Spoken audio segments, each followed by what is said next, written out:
Good evening. आप सबों का स्वागत है करंट अफेयर्स की क्लास में। और आज का टॉपिक है क्रिटिकल मिनरल्स, भारत के विकास एवं सुरक्षा का आधार। यही है टॉपिक आज का। दरअसल पिछले महीने 29 जनवरी को भारत के प्रधानमंत्री श्री नरेंद्र मोदी ने एक मिशन की शुरुआत की। उस मिशन का नाम था NCMM। NCMM NCMM national critical minerals mission. National critical mineral mission. दरअसल लगभग 15,000 करोड़ की लागत से इस मिशन की शुरुआत की गई है, अर्थात 16,300 करोड़ रुपए के व्यय के द्वारा 16,300 करोड़ रुपए इस पर खर्च किए जाने का प्रावधान किया गया है और इस मिशन का शुभारंभ किया गया है। तो आइए आज हम लोग समझेंगे ये क्रिटिकल मिनरल्स क्या होते हैं और सुरक्षा और विकास के साथ इनके क्या संबंध होते हैं। सबसे पहली बात कि क्रिटिकल मिनरल्स कहते किसको हैं। ऐसे मिनरल्स जो बड़े दुर्लभ होते हैं और जो अति उपयोगी होते हैं, जैसे कोबाल्ट, जर्मेनियम, तांबा, टंगस्टन सहित लगभग 30 धातुओं की पहचान क्रिटिकल मिनरल्स के रूप में की गई है। थोरियम, यूरेनियम वगैरह सब इसमें आएंगे। और इनको क्रिटिकल कहने के पीछे कारण यह है कि इनकी क्षमता इतनी ज्यादा है, इनका महत्व इतना ज्यादा, इनकी उपयोगिता इतनी ज्यादा है कि पारंपरिक ऊर्जा के स्रोतों को ये सब्स्टिट्यूट करने की ताकत रख देती हैं। उदाहरण के लिए हजारों लीटर पेट्रोल से ज्यादा ताकतवर मुट्ठी भर थोरियम हो सकता है, यूरेनियम हो सकता है। हजारों बैरल्स पेट्रोल और मुट्ठी भर थोरियम यूरेनियम में ज्यादा ताकत, तो अंदाजा लगा सकते हैं। लेकिन बहुत सारे देश ऐसे हैं जो इन क्रिटिकल मिनरल्स के बारे में न तो जानते हैं, और जानते हैं तो उनके पास कोई साइंस और टेक नहीं है, साइंस एंड टेक उस तरीके का नहीं है कि उनको वो प्रसंस्कृत करें, उनको यूटिलाइज करें और उनको यूज करें। इसलिए भारत सरकार ने इसके विकास के लिए इस मिशन का, जिसका नाम है NCMM, national critical minerals mission की शुरुआत की। तो आइए अब हम लोग समझते हैं कि क्रिटिकल मिनरल्स के क्या आयाम है। सबसे पहले इसका उद्देश्य क्या है, इस मिशन की शुरुआत का उद्देश्य क्या है। उद्देश्य यही है कि हमारे देश के अंदर जो भी क्रिटिकल मिनरल्स हैं, जैसे कोबाल्ट, तांबा, टंगस्टन, यूरेनियम, थोरियम, जर्मेनियम या उस तरह के लिथियम, टंगस्टन, इस प्रकार की जो क्रिटिकल मिनरल्स हैं उनकी पहचान की जा सके, उनकी खुदाई हो सके, उनको फिर उपयोग में लाया जा सके, उनको बेचा जा सके, उनका प्रसंस्करण हो सके, उनका पुनर्चक्रण हो। इस प्रकार की जितनी भी क्रिया, उनमें शोध हो, अनुसंधान हो, तो इस प्रकार की क्रियाकलापों और गतिविधियों को बढ़ावा देने के लिए इस मिशन की शुरुआत भारत सरकार ने की है। स्वयं प्रधानमंत्री नरेंद्र मोदी ने अपनी अध्यक्षता में इस मिशन की शुरुआत की। तो पहला तो उद्देश्य हो गया कि जो क्रिटिकल मिनरल्स हैं, चूंकि देखिए कोयला, लोहा, सोना, चांदी, अबरक, डीजल, पेट्रोल, ये सब जो पारंपरिक ऊर्जा के स्रोत हैं, बहुत दिन तक हम लोग इन पर रिलाय नहीं रह सकते, डिपेंडेंट नहीं रह सकते। एक तो ये सीमित है और दूसरा इनकी जो क्षमता है वो बहुत लिमिटेड है। कोयला 100 किलो भी कोयला आप जलाएंगे तो थोड़ी सी ऊर्जा प्राप्त होती है, लेकिन ये जो thorium, lithium, uranium, thorium, tungsten वगैरह जो हैं, धातु ये बहुत ही पोटेंशियल वाले धातु हैं और इनकी लाखों रुपए या कह लीजिए कि कई लाख रुपए किलो इनका मूल्य होता है अंतर्राष्ट्रीय बाजार में। और हमारे देश में बहुत बड़ी मात्रा है ऐसे धातुओं की, 30 से ज्यादा मिनरल्स हैं जिनसे ठीक ठीक भारत सरकार जिनका दोहन नहीं कर पा रही और मोबिलाइजेशन, आइडेंटिफिकेशन, एक्सप्लॉयटेशन नहीं कर, यूटिलाइजेशन नहीं कर पा रही है। इसलिए एनसीएमएम की शुरुआत जो है वो भारत सरकार के द्वारा की गई, यह है उद्देश्य। दूसरा, इस मिशन की घोषणा, जैसा कि मैंने कहा, इस मिशन की घोषणा स्वयं प्रधानमंत्री नरेंद्र मोदी ने की है। इससे इसके महत्व का अंदाजा आप लगा सकते हैं। अब यहां पर कहा गया कि सभी चरणों का समावेशन, आइए मुख्य बिंदु हम लोग देख लें। पहला मैंने कहा उद्देश्य, ऑब्जेक्टिव। दूसरा घोषणा। तीसरा सभी चरणों का समावेशन। तो सभी चरण में क्या क्या आएंगे? खोज, पहचान, प्रसंस्करण,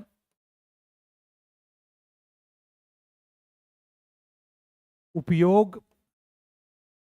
बहुत सारे चरण होते हैं। किसी धातु को पहले खोजा जाता है, पहचाना जाता है, प्रसंस्कृत किया जाता है। तो इस प्रकार से सभी चरण इसमें शामिल हो जाएंगे। निवेश, अनुसंधान, ये सब चीजें इसमें आ जाएंगी। तो इस मिशन में इन सभी चरणों को शामिल करने का प्रयास किया गया है। इन्वेस्टमेंट, इनोवेशन, जितनी भी चीजें हैं सब इसमें आ गए।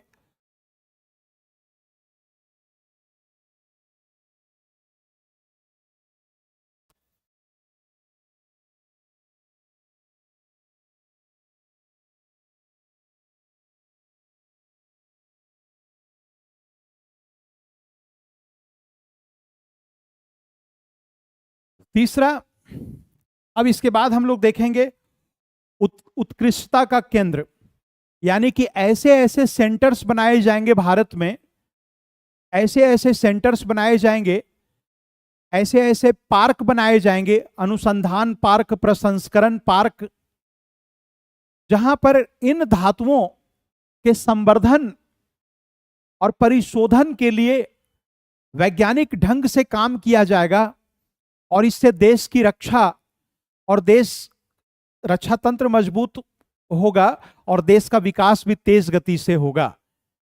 इसके बाद इसका एक मुख्य बिंदु है कि महत्व इसका क्या है। उत्कृष्टता केंद्र हम लोग देख चुके हैं। उत्कृष्टता केंद्र, इसको हम लोग कहेंगे सोफिस्टिकेशन सेंटर्स। इसके बाद महत्व, तो जैसा कि हम लोग जानते हैं कि ये जो धातु हैं ये बड़े महत्व की चीज होते हैं। इनसे हमारा एरोस्पेस, परमाणु अनुप्रयोग और डिफेंस सिस्टम मजबूत होगा। क्या क्या महत्व इसका, क्या है इंपॉर्टेंस? तो एरो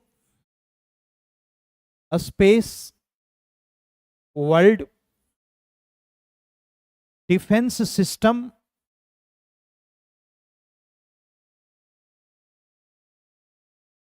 न्यूक्लियर प्रोग्राम्स, ये सब जो एरोस्पेस, डिफेंस और न्यूक्लियर प्रोग्राम्स जो हैं उनको बल मिलेगा और अंततः हमारा देश जो है वो विकास करेगा। अब हम बात करेंगे कि क्रिटिकल मिशंस क्या हैं, क्रिटिकल मिनरल्स क्या हैं। क्रिटिकल मिनरल्स क्या हैं?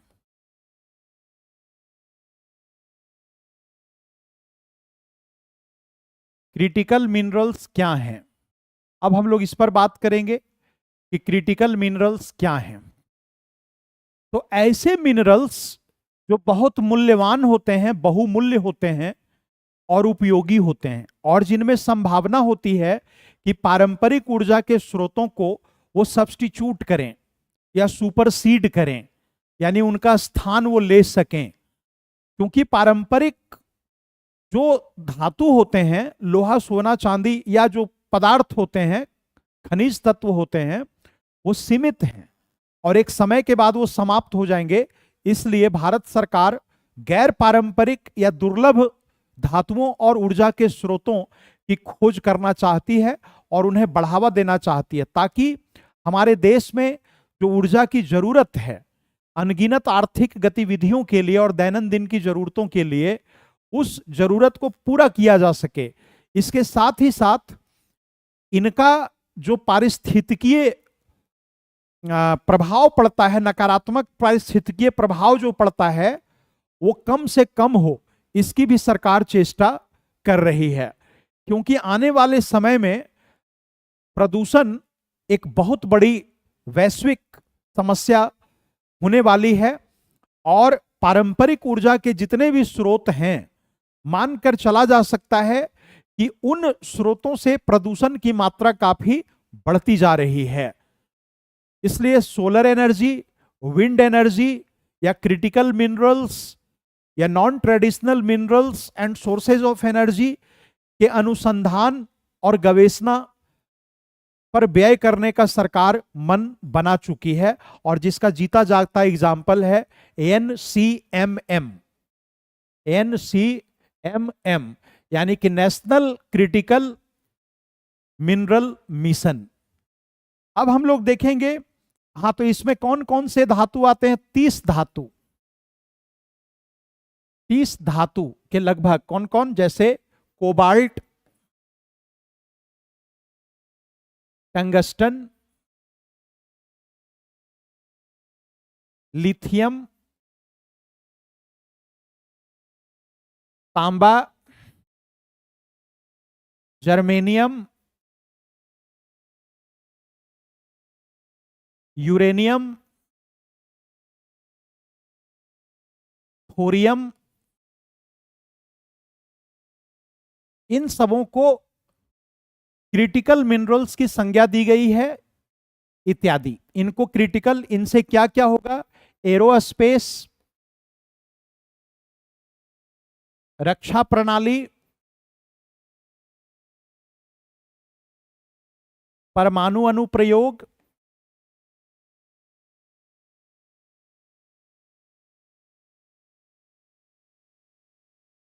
जैसी चीजों को बल मिलेगा इन धातुओं के सही सही प्रयोग से।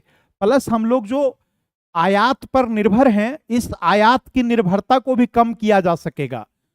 आज भारत अपनी ऊर्जा की जरूरत को आयात से पूरी करता है। ज्यादातर परसेंटेज जो है, ज्यादातर हिस्सा हम लोग आयात करके पूरी करते हैं, चाहे वो पेट्रोलियम रिक्वायरमेंट हो या गैस आपूर्ति हो, चाहे अन्य प्रकार के जो रॉ मिनरल्स होते हैं उनको भी हम लोग या तो चाइना से या यूएसए से या कजाकिस्तान से या ईरान से या अफगानिस्तान से या इस प्रकार की बहुत सारे देशों से आयात या खाड़ी देशों से आयात करते हैं, जिसके कारण हम लोगों का भुगतान संतुलन बिगड़ जाता है, बैलेंस ऑफ पेमेंट बिगड़ जाता है, एक तरफा हो जाता है।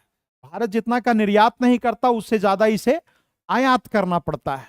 इसलिए भारत का जो बैलेंस ऑफ पेमेंट है और इंटरनेशनल ट्रेड है, वो हमेशा नेगेटिव होता है, ऋणात्मक होता है उसका बैलेंस ऑफ पेमेंट। तो इन चीजों में कमी लाने, और जबकि भारत के पास बहुत विशाल इसके डिपॉजिट्स हैं, रिजर्वायर्स और डिपॉजिटरीज जो भारत के पास है थोरियम, यूरेनियम, लिथियम वगैरह के, वो बहुत विशाल हैं। तो हाथ में, मतलब पैरों के नीचे सोना चांदी हीरा मोती दबा हुआ है, और हम भीख अगर मांगते हैं दूसरों से, रोटी और चावल की खाने के लिए दे दो, तो इसको क्या कहा जाएगा? इसलिए भारत सरकार ने कहा कि नहीं, अब भारत को, ठीक है हमारे पास साइंस एंड टेक्नोलॉजी उस प्रकार की नहीं थी, या हम लोगों के पास उस प्रकार का पॉलिटिकल विजन नहीं था, या हम लोग डर में भी जीते थे, क्योंकि अमेरिका और रूस इसमें बहुत आगे हैं। अगर हम उनके टेक्निक की मदद लेते हैं, अमेरिका को बुलाते हैं अपने इसके एक्सप्लॉयटेशन के लिए या माइनिंग के लिए या प्रोसेसिंग के लिए, तो वो हो सकता है कि इसका गलत लाभ उठा ले। इसी डर के मारे रूस और अमेरिका जैसे महत्वाकांक्षी देशों को हम लोगों ने अपनी परियोजनाओं में शामिल नहीं किया और इन परियोजनाओं को भविष्य के लिए छोड़ दिया। लेकिन हर चीज का एक वक्त होता है, तो भारत सरकार ने इस बात का मन बना लिया है कि अब चाहे परिणाम जो हो, लेकिन अब हम लोग इन क्रिटिकल मिनरल्स को जमीन के अंदर दबा हुआ नहीं रहने देंगे और इनको हम लोग जमीन से निकालेंगे और इनका हम लोग प्रयोग करेंगे। तो ये हो गया। अब हम लोग देखेंगे कि क्रिटिकल मिनरल का महत्व क्या है। पॉइंट में क्रिटिकल मिनरल्स का महत्व, इंपॉर्टेंस ऑफ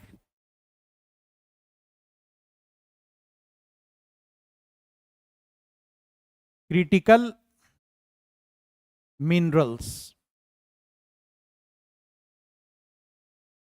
क्रिटिकल मिनरल्स का महत्व, यह अब हम लोग देखेंगे किसका महत्व। सबसे पहले तो आर्थिक विकास में,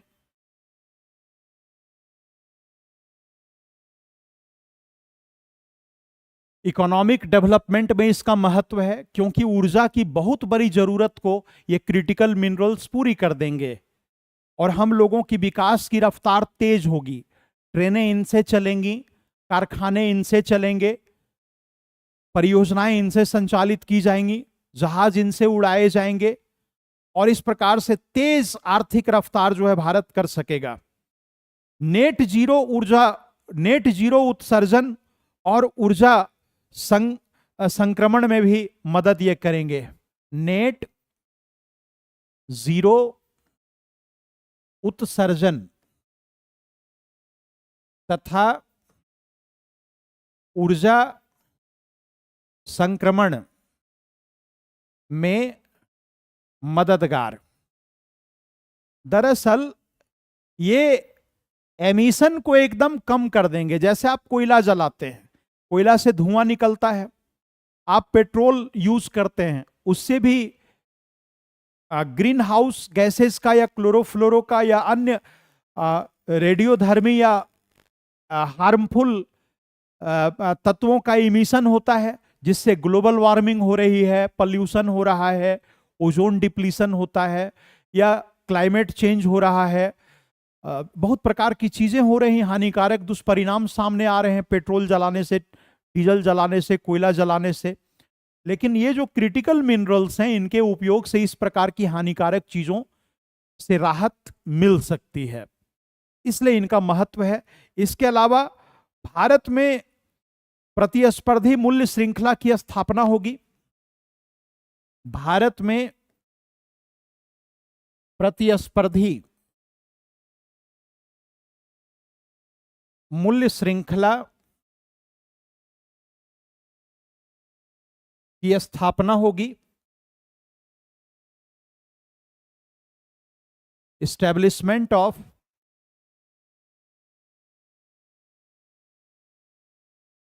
कॉम्पिटिटिव वैल्यू चेन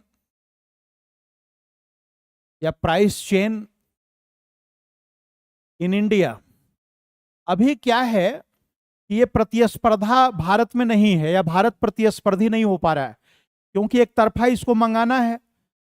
तो क्या हो रहा है कि वो लोग जो दाम सेट करते हैं, भारत उसका प्राप्त करता है, भारत उसका निर्णय करता नहीं है। लेकिन जब भारत भी इन चीजों का उत्खनन करने लगेगा, परिशोधन करने लगेगा, प्रसंस्करण करने लगेगा, उत्पादन करने लगेगा, तो इसके परिणाम स्वरूप जब यह एक्सपोर्ट करेगा, और ये दुर्लभ संसाधन बहुत सारे देशों के पास नहीं है, मुश्किल से 15 देशों के पास ही 50% से ज्यादा ऐसी चीजें उपलब्ध हैं। तो अगर भारत इसका एक्सपोर्ट करने लग जाएगा, तो जाहिर है कि इसका जो वैल्यू चेन है या प्राइस चेन है, वो बैलेंस्ड होने लगेगा। इसमें भी महत्व है और यह भी अंतर्राष्ट्रीय ऊर्जा व्यापार पर अपना दबदबा कायम कर सकेगा। उसके बाद भारत के आयात बिल को यह कम करेगा। Helpful in reducing import bills of India.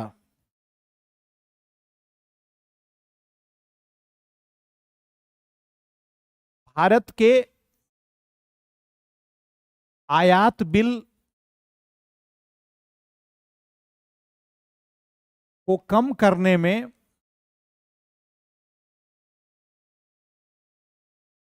मददगार या सहायक। कैसे? तो देखिए, एक तरफ होता है एक्सपोर्ट और एक तरफ होता है इंपोर्ट।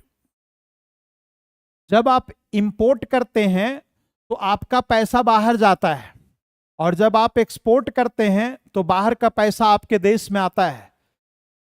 तो जो भुगतान संतुलन होता है, बैलेंस ऑफ पेमेंट या बैलेंस ऑफ ट्रेड, उसमें यह देखा जाता है कि कितना रुपया या कितनी मुद्रा हम लोगों ने बाहरी देशों से अपने देश में लाई, और हमारे देश का मुद्रा, हमारे देश की कितनी मुद्रा, कितनी मात्रा में मुद्रा हमारे देश से बाहर गई।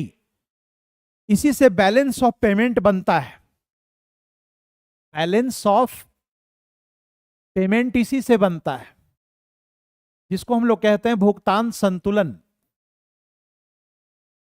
तो भुगतान संतुलन में जब बनाया जाता है, उसमें यही देखा जाता है कि कितनी मात्रा में मुद्रा भारत से बाहर गई और कितनी मात्रा में मुद्रा दूसरे देशों से भारत में आई। इसी से भुगतान संतुलन, अगर आ रहा है ज्यादा, जा रहा है कम, यानी हम लोग उसमें सरप्लस में हैं, पॉजिटिव।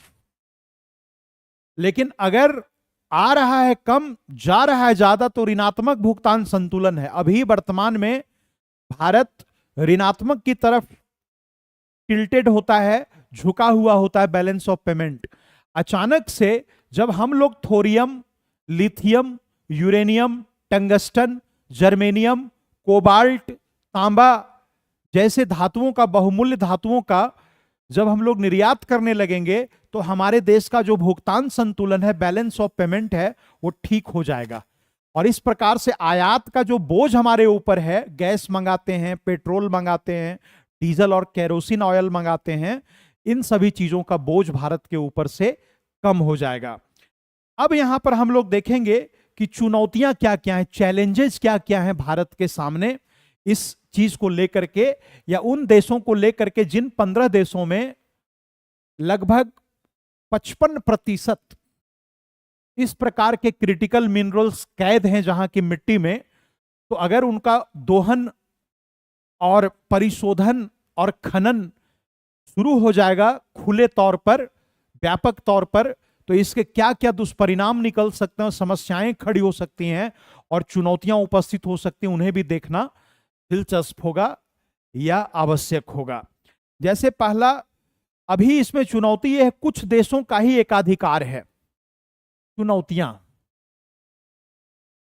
आइए हम लोग चुनौतियों को देखें, चैलेंजेज। पहला, विश्व के कुछ देशों का ही एकाधिकार। वर्तमान समय में जो मोनोपोली है वो कुछ ही देशों का है। उदाहरण के लिए चाइना अकेले 85% क्रिटिकल मिनरल्स, चीन जो है अकेले 85% क्रिटिकल मिनरल्स का एक्सपोर्ट करता है वर्तमान में। अकेले चीन, सॉरी, प्रसंस्करण करता है, परिशोधन करता है 85%, और 50% से ज्यादा वो अकेले जो है वो उसका उत्पादन करता है। मैं एक बार डाटा देख लेता हूं।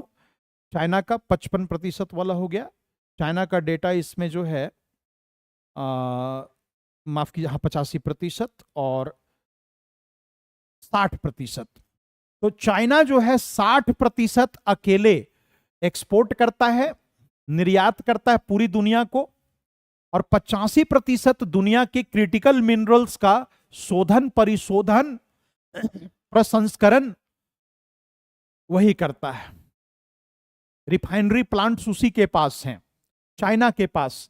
तो ये जो मोनोपोली है कुछ देशों की, उसको तोड़ने में फिर दिक्कत होगी, और तोड़ना एक चुनौती है। कैसे चाइना को उसकी सही जगह दिखाई जा सके, ये बहुत बड़ी चैलेंज है। क्रिटिकल मिनरल्स पर नो डाउट, अनडिनाइबली उसका जो है वो मोनोपोली है, वो कभी नहीं या मानकर चलिए ओलिगोपोली है इसमें। रसिया, यूएसए, चाइना जैसे कुछ चुनिंदा देश हैं, वो बहुत ताकतवर स्थिति में इसमें बने हुए हैं, उनके दबदबा को तोड़ना होगा। दूसरा, प्रसंस्करण और शोधन क्षेत्र में चीन का प्रभुत्व, यह हम लोग देख चुके हैं। प्रसंस्करण, जिसको हम लोग कहते हैं प्रोसेसिंग एवं परिशोधन, रिफाइनमेंट क्षेत्र में चीन का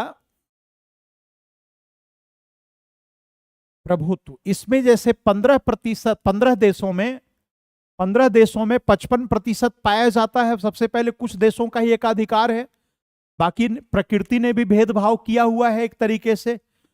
भारत इसमें बहुत ही खुशनसीब है एक तरीके से, क्योंकि थोरियम के विशाल भंडार भारत में हैं, और थोरियम लाखों रुपए पर केजी बिकता है अंतरराष्ट्रीय बाजार में। अगर सही मायने में थोरियम का खनन हो पाया तो इससे भारत की जो दरिद्रता है, जो आर्थिक पिछड़ापन है, जो अभाव है, एक तरीके से दूर हो सकता है अगर यह संभव हो पाया तो भारत तो खैर चलिए एक्सेप्शन में नहीं आता है, एक्सेप्शनल कंट्री है इसमें, कजाकिस्तान, भारत, चाइना, इस सब के पास। तो तीसरी समस्या इस क्षेत्र में यह है कि भू राजनीतिक जोखिम भी हो सकता है। भू राजनीतिक जोखिम, कहिएगा भू राजनीतिक जोखिम किसको कहते हैं? ग्लोबल रिस्क या जियोपॉलिटिकल रिस्क। कहिएगा ये क्या होता है? जियोपॉलिटिकल रिस्क क्या होता है? मान लीजिए कि नया दावेदार खड़ा हो जाएगा, जब भारत नया दावेदार खड़ा हो जाएगा, या भारत जैसा कोई और देश नया दावेदार खड़ा हो जाएगा क्रिटिकल मिनरल्स के क्षेत्र में, तो जो स्थापित प्रभुत्वशाली देश हैं उन्हें चुनौती मिलेगी, और वो इतनी आसानी से इन चीजों को डाइजेस्ट नहीं करेंगे। तो यहां एक प्रकार का राजनीतिक तनाव, व्यापारिक तनाव, अंतर्राष्ट्रीय तनाव, बहुत प्रकार के तनाव उभर कर सामने आने की संभावना है। ऐसे ही ट्रेड प्रोटेक्शनिज्म यानी व्यापार संरक्षणवाद और ट्रेड वार से दुनिया गुजर रही है। यूएसए और चाइना भिड़े हुए हैं। यूएसए लगातार धमकी दे रहा है कई देशों को, भारत भी इसमें जाने अनजाने घसीटा जा रहा है। पहले से ही दुनिया इतनी समस्या से ग्रसित है, तनाव से गुजर रही है, लेकिन नई जियोपॉलिटिकल चैलेंजेस जब आएंगे, तनाव और संघर्ष जब आएंगे, ये भारत को हिला के रख देगा। दूसरा, मूल्य स्थिरता, एक समस्या इसमें है, मूल्य स्थिरता, मूल्य अस्थिरता। ये क्या होता है? Price instability. प्राइस इनस्टेबिलिटी का मतलब हुआ कि क्रिटिकल मिनरल्स के क्षेत्र में, क्रिटिकल मिनरल्स के क्षेत्र में प्राइस जो है फिक्स्ड नहीं है। जैसे पूर्ण प्रतिस्पर्धी बाजार जहां पर होता है, पूर्ण प्रतिस्पर्धात्मक बाजार जिसे हम कहते हैं परफेक्ट कॉम्पिटिटिव या परफेक्ट कंपटीशन मार्केट, इसमें क्या होता है? ढेरों विक्रेता होते हैं और ढेरों क्रेता होते हैं। तो किसी एक देश या एक फर्म के हाथों में मूल्य निर्धारण की शक्ति न्यूनतम होती है, लेकिन जहां मोनोपोली होती है, एकाधिकारवादी बाजार जहां होता है, एकाधिकारवादी बाजार जहां पर होता है, मोनोपोलिस्टिक मार्केट, तो मोनोपोलिस्टिक मार्केट में मूल्य निर्धारण उसके हाथ में होता है, और जिसके कारण मूल्य अस्थिरता होती है। टंगस्टन का दाम क्या रखेगा चाइना, या परिशोधित टंगस्टन का दाम क्या रखेगा चाइना, आप उस पर कोई जोर जबरदस्ती नहीं कर सकते, क्योंकि मोनोपोली है प्रसंस्करण में। मैंने कहा कि 85% प्रसंस्करण क्रिटिकल मिनरल्स का वो अकेले करता है। चाइना पूरी दुनिया भेजती है अपना माल वहां पर परिशोधन के लिए चाइना के पास। तो मनमाने तरीके से मूल्य रखता है और उसमें अस्थिरता भी रखता है, आजकल कल कुछ परसों कुछ। इस अस्थिरता को स्थिर करना, स्टेबलाइज करना एक बहुत बड़ी चुनौती होगी। और पर्यावरण संबंधी चिंता, पर्यावरण संबंधी चिंताएं भी उभर कर सामने आ सकती हैं, जिसको हम लोग कहते हैं एनवायरमेंटल कंसर्न्स। ये क्या हो सकते हैं? तो जैसे पानी की कमी, जमीन की कमी, क्योंकि आप खेती बाड़ी करते हैं या कल कारखाने चलाते हैं, जब खनन होने लगेगा तो थोड़े से धातु के लिए लाखों वर्ग किलोमीटर या हजारों वर्ग किलोमीटर एरिया को सीज करना पड़ता है। तो वो जो हजारों वर्ग किलोमीटर के एरिया जिसे सीज किया जाएगा इन क्रिटिकल मिनरल्स के खनन के लिए, उससे जमीन का रकबा कम होगा। अब वो जंगल के नीचे हैं कि समुद्र के नीचे हैं कि कहाँ हैं, कि एग्रीकल्चरल लैंड के नीचे हैं, कि जो हमारा हाउसिंग एरिया है, एकोमोडेशन एरिया है, वहां है। अब जब उसमें आप लगेंगे तो सबको तोड़ना फोड़ना पड़ेगा, इससे अव्यवस्था फैल सकती है। तो भूमि उपयोग में बदलाव आएगा, भूमि पैटर्न में जैव विविधता को भी चोट पहुंचा सकती है। आइए हम लोग देखते हैं क्या क्या पारिस्थितिकीय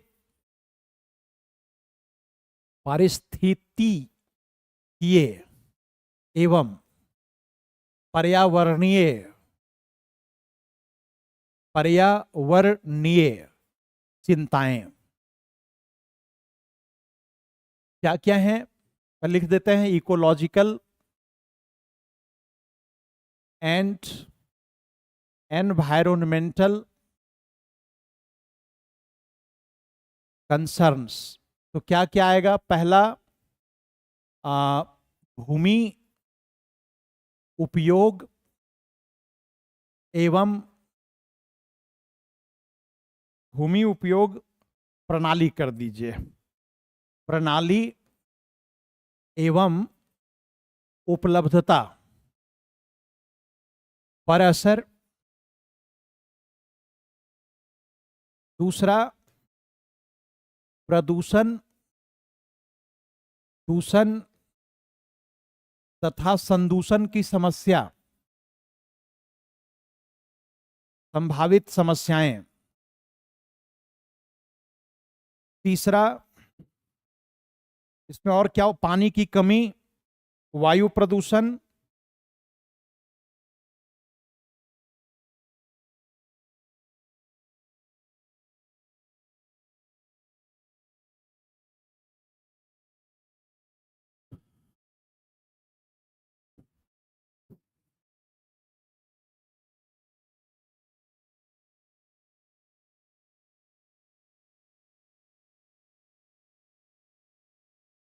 ऐसे तो आमतौर पर कहा जा रहा है कि इससे प्रदूषण बहुत कम होगा, क्योंकि इनको कहा जा रहा है नेट जीरो एमिशन वाले धातु। लेकिन बावजूद इसके संभावित समस्याएं खड़ी हो सकती हैं।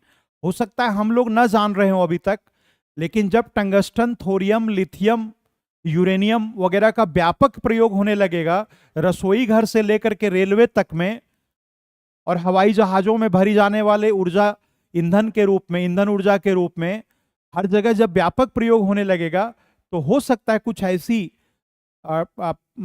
समस्याएं खड़ी हों जिससे हम लोग अभी तक भिज्ञ नहीं हैं। तो इनसे भी हम लोग इसे भी इनकार नहीं कर सकते।